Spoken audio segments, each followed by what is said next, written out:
I'd argue most of you, unless you genuinely believe in a specific candidate or political parties, know that no matter who you vote for, nothing is really going to change.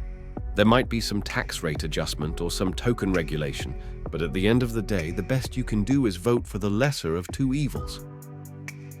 Elite theory is pretty simple. Power, influence, or wealth is held by a small group of people. Most people can see or articulate this reality at a very base level. Leftists call this group the bourgeoisie, right-wingers the deep state, stupid people call it big government, spicy pundits blame international merchants. Each perspective has its nuances, but the core of the idea is the same. Nothing changes because of a small group of people.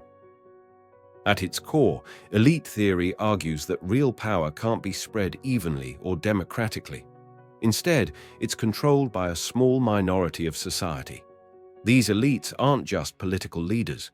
They include corporate executives, military leaders, and the heads of the media and education. Together, they shape our laws, economy, and even public opinion, often behind the scenes.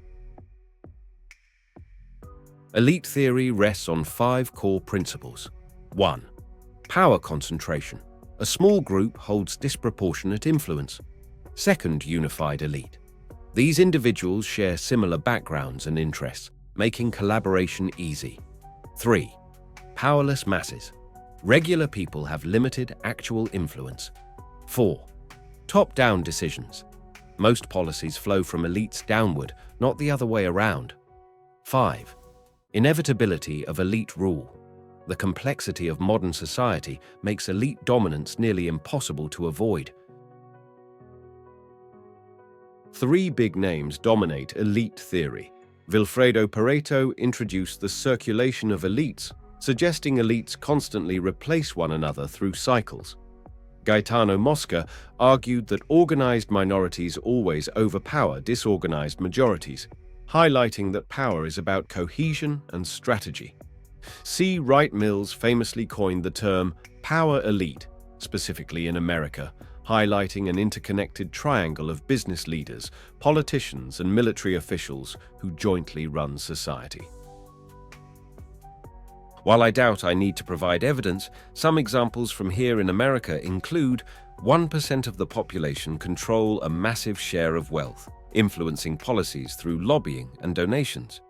The revolving door phenomenon, where politicians and corporate executives frequently swap places, literally writing and passing laws to their benefit. Finally, the major media companies are owned by a handful of corporations. They easily influence public perception on critical issues. The most common counter-argument is that grassroots support for causes like the civil rights movement were not elite movements, but instead led by common people. I can't quickly refute that idea, so I'll have to save it for another video. In the next video, I will explain why many grassroots movements actually support the idea of elite theory rather than dispel it. So next time you feel motivated to vote, advocate, or protest for a politician that promises change, think about this. Are you influencing real change, or are you signing yourself up to be a pawn in someone else's game?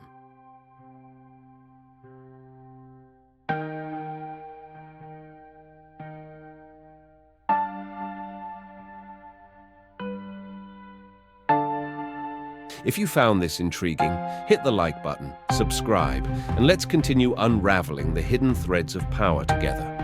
Drop a comment below. Is elite theory missing anything in its analysis? Is there some nuance that it doesn't cover? I'll see you in the next video.